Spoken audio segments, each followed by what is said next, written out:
अरे अरे अरे ये भौजी कैसे 12 बजे रतिया घूमत ही रे? अब का बताई हो, दहिया दुखात नहीं। अरे तो दहिया दुखा दो तो हम का करी? जो सूत जो अब उंघाई लगता का बल तो के सुनो सुनो। उठता देही में गुदा गुदिया लगावा कौनो बुद्धिया ए देवरो।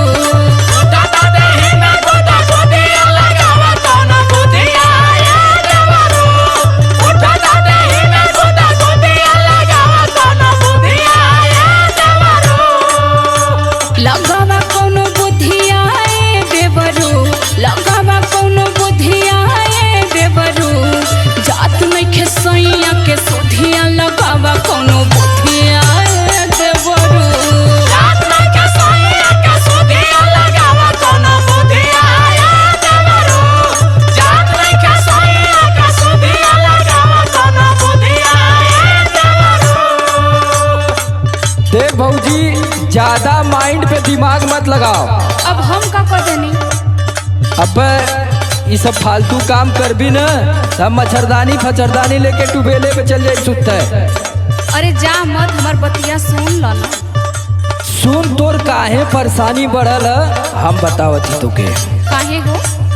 सोचा तारू है कुल बतिया तू सारी सारी रतिया ये भौजी। सोचा तारू है कुल बतिया तू सारी सारी रतिया ये भौजी। सोचा तारू है कुल बतिया तू सारी सारी रतिया ये भौजी। तू सारी सारी रतिया ये भौजी। तू सारी सारी रतिया ये भौजी। धड़ के यही से तो हर छतिया की सारी सारी रतिया ये भौजी।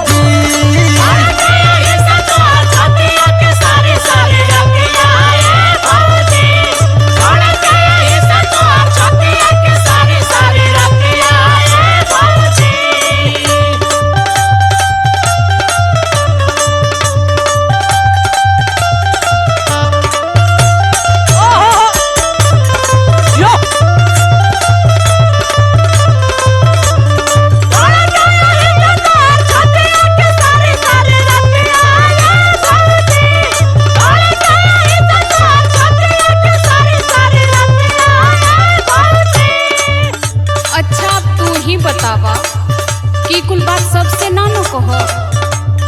अरे तो भौजी मेरे को नॉलेज का जानकारी नहीं है ना। अभी कुल बात तू ही से न कहो, तो तनी तू फीलिंग हमार समझा। बताओ देखी कहाँ ले समझत पावत है। सुनो सुनावा। टूट जाता अचुके में नींदी अच्छी हुक के। सैया बिना रहता करे जवा कुहुक के।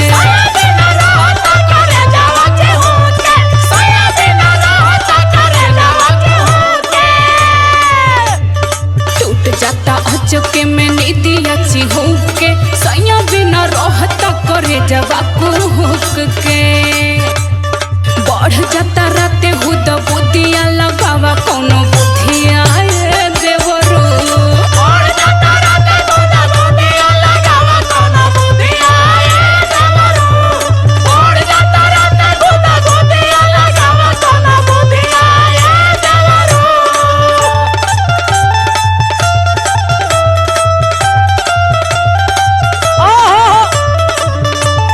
अरे जी हो सुभाष भाई बा।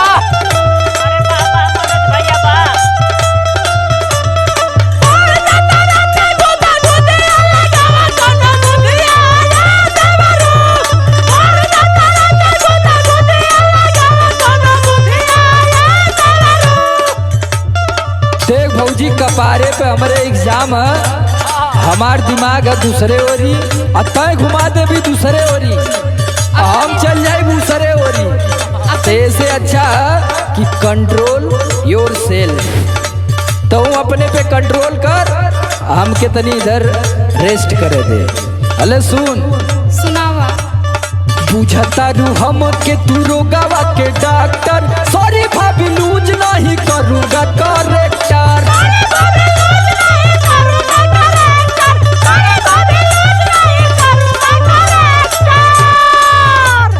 बुझता रू हम के तू रोगावा के डॉक्टर। सॉरी भाभी लूज नहीं करूँगा करेक्टर। सुन भौजी समरे आलो खोई है ना सथिया की सारी सारी रतिया ये भौजी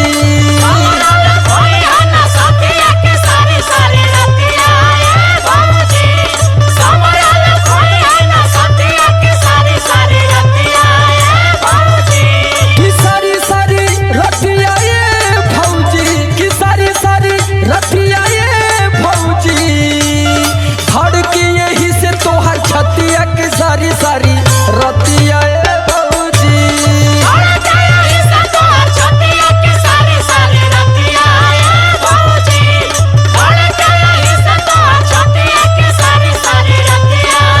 भौजी उठता देही में बुद्ध बुद्धिया लगावा कोनो बुद्धिया ए देवरू धड़ के यही से तोहर छतिया की सारी सारी रतिया ए भौजी उठता देही में बुद्ध बुद्धिया लगावा कोनो बुद्धिया ए देवरू धड़ के यही से तोहर छतिया की सारी सारी रतिया ए भौजी। इंट्रो क्यों नाल खाले आराम हो जाई।